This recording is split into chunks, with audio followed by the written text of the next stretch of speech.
Welcome back to UI. I'm very excited to have a former Guardians pitcher and inspirational speaker, as well as the executive director of the Tuscarawas Rainbow Connection and the host of the 99 Mile an Hour podcast, Percy Garner. How you doing?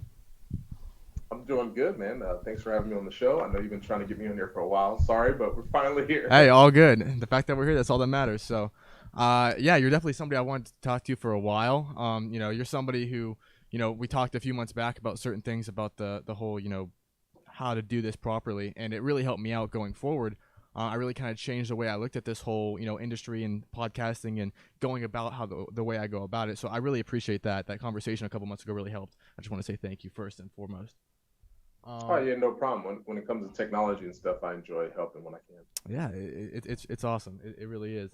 For those who don't know, who might not know who you are, just tell us a little bit about who you are and what you're up to right now. Yeah.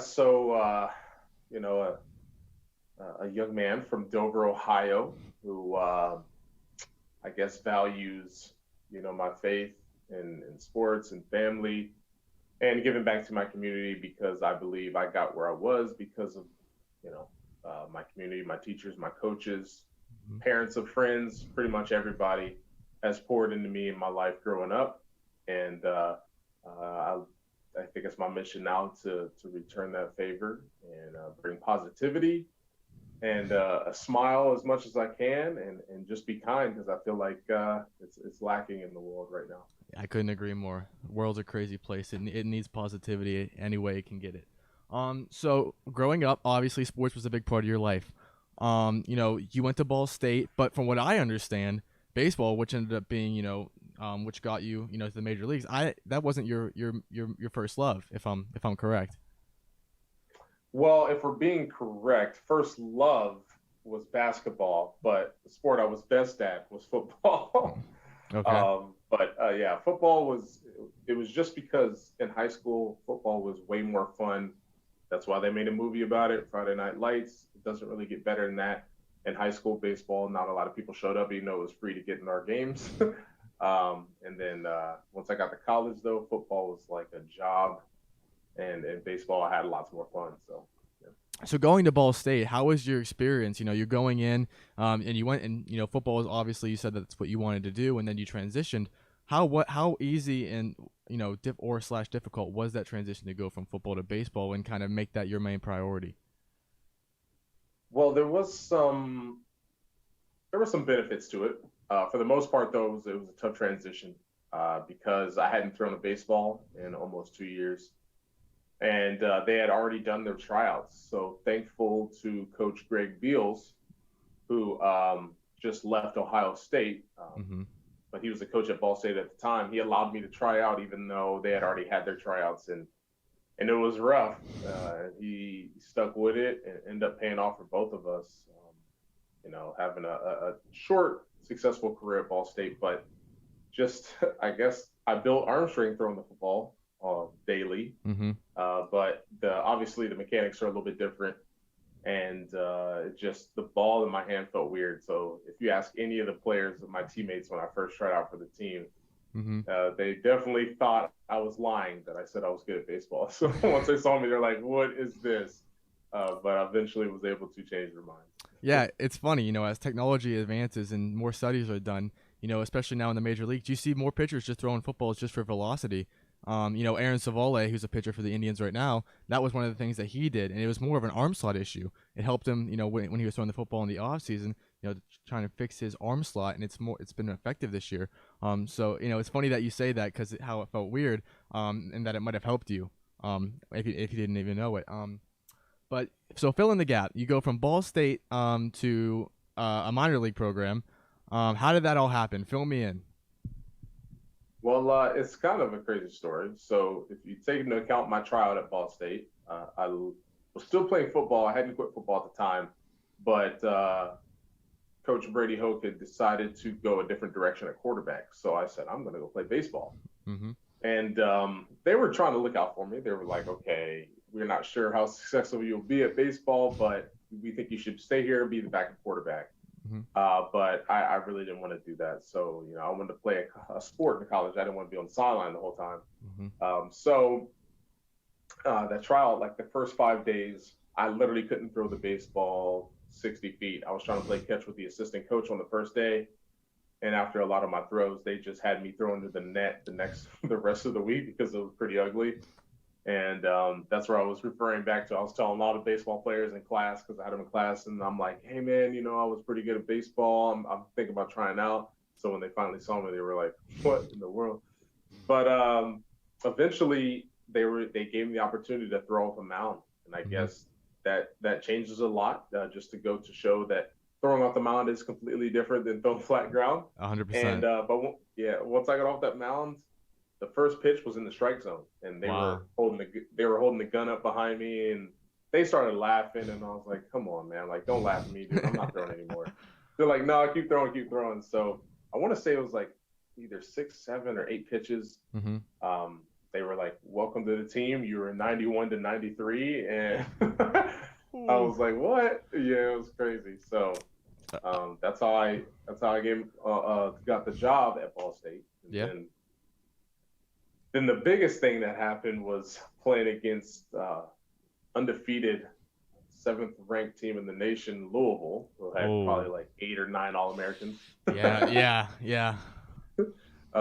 That would really put me on the map because I was looking to probably be 30th, 40th round. I don't even think they have those rounds anymore in the draft, but back in 2010, I was looking in the 40th round, and I was like, I'm going back to school. And I had planned to get a scholarship because I was on academic scholarship. I turned down all the schools that wanted to give me a scholarship because I'm not very smart. But but eventually, like I said, playing against Louisville, there was every scout in the world was there because one of my teammates was an amazing player, and he ended up getting drafted in the first round. So scouts were there to see him and the whole Louisville team. And I came out, I think I hit 98 that game. My curveball was mid-80s, and it was just crazy stuff that I'd never had before. And after that, the whole thing changed. And I got drafted in the second round by the Phillies, 77th pick. And that was a big turning point in my life. Yeah. So I can only imagine, the look on the scout's face, like, okay, we're gonna go see this guy and a couple of these guys, and then you pump 98 off the mound, like, whoa, checking their scouting reports. I wish I could have seen that. That's a great story. But you get to the majors. You finally get there. I see a lot of people talking, now when people get called up to the majors about taking the moment in. The reason I say that is because there was a guy for the Orioles. His name is Adley Rutschman, one of the best young talents in the MLB. They talked about him taking it in, how a lot of players don't take it in. Were you able to really take in the moment when you got there and be like, wow, I'm pitching in a professional game. This is wild. Honestly, I don't think I did a very good job of that until after the fact, which came back to haunt me because I never made it back, injuries and just underperforming. But I feel like reasons that I didn't make it to the big leagues earlier was because I constantly put expectation and pressure on myself that didn't need to be there. And I struggled with that. And then 2016, I was doing a great job of like, look, let me just go out here and have fun. Let me just throw the ball as hard as I can and have fun playing the game of baseball, and we'll see what happens. And then that got me to where I was, where I got called up. And then once I got called up, I was putting all that pressure and expectation back on myself. Like, okay, this is what I got to do. I got to throw this hard. I got to try to, play 3 years so I can get a contract, take care of my family. I got to be an all-star, all this nonsense. And I hadn't even thrown a pitch yet. This was all on the flight. Wow. to Cleveland. So, I'm an expert at putting pressure on myself and causing anxiety. But, yeah, man, I think the first moment I tried to take it in was when I came in the game and I was running in from the bullpen. And the one thing I noticed was, there was 11,000 people there, I think, was said over the PA. But the stadium holds Progressive Field holds 40,000. So it looked kind of empty to me. And I was kind of disappointed that I'm like, man, we're in the, playoff hunt. We're leading our division right now. And, Cleveland fans are coming out right now, and I'm making my debut, and I want it to be a packed house and all that. But the biggest thing I noticed is the light. Like people always say, the lights are so bright. but it was really, I came in, it was probably like 10:30 at night by the Mm-hmm. time I got in the game. Mm-hmm. But it was just like, it was like the sun was bearing down on me because I don't know what type of lights they got in professional baseball, but they're a lot better than the minor league. They're a lot better than the minor league lights. Yeah. It was really bright. It was really bright. By the time I was getting a lot of minor league games, I couldn't even see the signs, but didn't have any trouble seeing Roberto's sign. Yeah, that's funny that you say that because a lot of people say, when it's you're not the first person I've heard say that about the lights and how bright they are and how much, it puts on you. But I want to talk about it later. But I think it's a good transition now that we talk about it. You talk about putting pressure on yourself. How does that translate now? Because you're an inspirational speaker.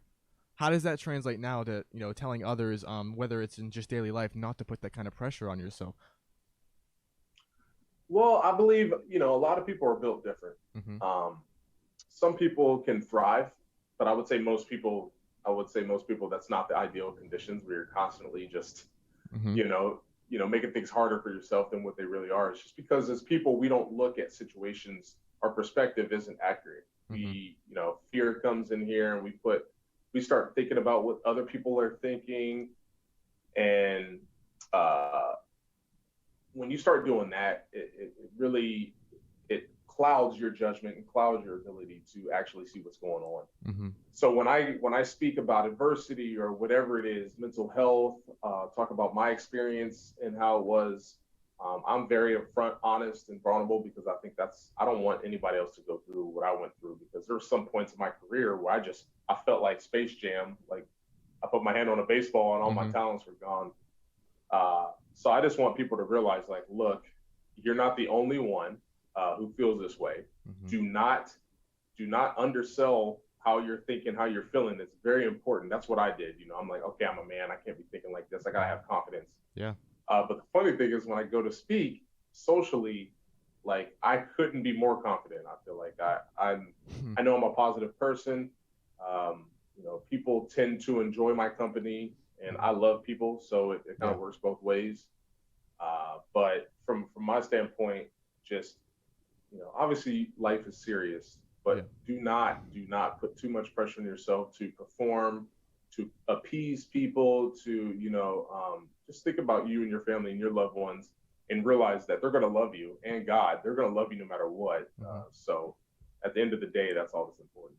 Yeah, that's an awesome message. Was inspirational speaking something that you thought you wanted to do after your career, or was it something that just kind of, happened? Kind of just happened. I Mm-hmm. was uh, I was doing some speaking, mainly kids, churches, youth groups, and like middle schools and stuff like that. While I was playing from Dover to Florida, I was doing a lot of volunteer work on the children's hospitals, just Mm-hmm. because I actually realized, and didn't take for granted a lot, the gifts I've been given and the opportunities I've been given. Mm-hmm. So I always like giving back, and eventually it landed on me to come back home and give back. But Yeah. yeah, I mean, it just makes sense. It felt like that was what I was put on this planet to do, and that's just be around people and try to uplift them and use my platform of baseball. That's what towards the end of my career, I started to realize, like, baseball is a platform. I'm playing this so people look at me a certain way, and maybe I can get a certain message across. Yeah, that's awesome. Speaking of bringing, positivity and good things in the world, you are the executive director of the Tuscarawas Rainbow Connection. I think what you guys are doing is absolutely awesome. So tell us a little bit about what you guys are doing over there. So we are an independent charity. Mm-hmm. We deal with health matters, medical bills, hearing aids, diabetes supplies. We have a whole slew of range of services and programs that we can offer Tuscarawas County residents. Mm-hmm. And we've been doing this since 1950. The ground has been laid for me kind of come in and just update things. And Mm-hmm. the director before me has done a great job. We have one fundraiser a year, and people come out and they're very generous, and that allows us to help all those people, whether it be people with cancer, women with cancer. There's a certain a fund we have for women with cancer called Seeds of Hope. Mm-hmm. And people are just very creative. There's going to be a couple parties that we didn't ask them to do anything. People just out of the goodwill of their heart are just having parties and having donations of the proceeds go to Rainbow Connection. Mm-hmm. And our focus is just to make sure people know that we're a resource. We have funds. And don't be, a lot of people, it's really hard. I think I've said this recently on my podcast, that it's really hard to receive. Most people think that's the easy thing. Giving is the easier part. Mm-hmm. Some people take pride in giving and having the resources to be able to do that.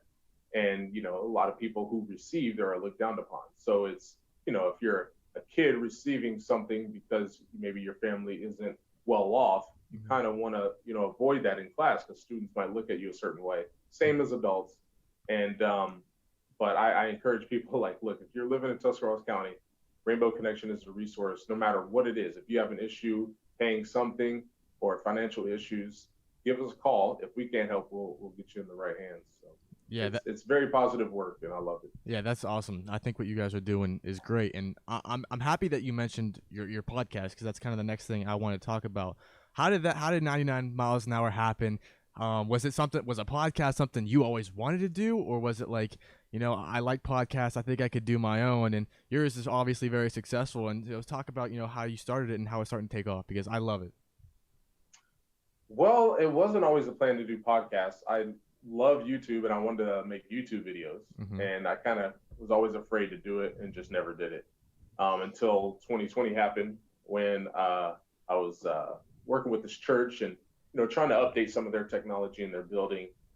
And their pastor was like, "Hey, we have a podcast studio. You should come check it out." And I was like, "Yeah, okay, you got a podcast studio? Yeah, right. Let's see what this looks like." Yeah. So, one day during COVID, we weren't allowed to leave, but they literally like 60 feet from my house. So I walked Mm-hmm. over to the studio, and lo and behold, they really had a nice podcast studio set up. They had the same mic I did. Mm-hmm. They had a Rode Podcaster, which is very expensive equipment. And I was Yeah. like, Oh wow, yeah. this is pretty amazing, pretty amazing. So they shocked me. And the producer, who was doing already podcasts with me, or with a lot of other organizations in the area, Mm-hmm. Josh All, he was, a guy I had grown up playing sports with when we were younger. Mm-hmm. So I knew who he was, but we didn't know we had these similar interests in video and production and making content like that. And one day he's like, "Come over and check it out. We got the Adams boards coming in to make a podcast." And the last 10 minutes, they're like, "First, jump on," and I was like, "All right." Yeah. So I jumped on and shared struggles with mental health, because that was the topic of the podcast. Mm-hmm. And they were blown away with how vulnerable and open I was. And the next day, I think Josh was like, "Hey, come in, let's just record." I'm like, "All right." So without Josh's kicking the butt, I don't know. I don't know if it would have happened, but I'm glad it did. That's awesome. You had some awesome guests on there.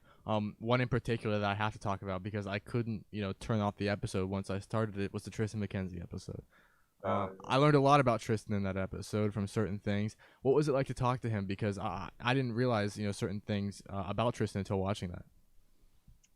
Well, Tristan, like all those guys, Shane Bieber, Tristan, Savali, it's funny looking at them, because I don't want to speak for them, but just their actions when they got drafted. Mm-hmm. Tristan McKenzie, I think, got drafted at 15, Mm-hmm. and Savali and them were after that. But they were looking at me like, "Oh, hey, you're Perci Garner. You play the big leagues, all this." And I was just a guy. We played video games together, hung out, Yeah. and and we just loved baseball. And they were all humble guys. I didn't know that they were high draft picks.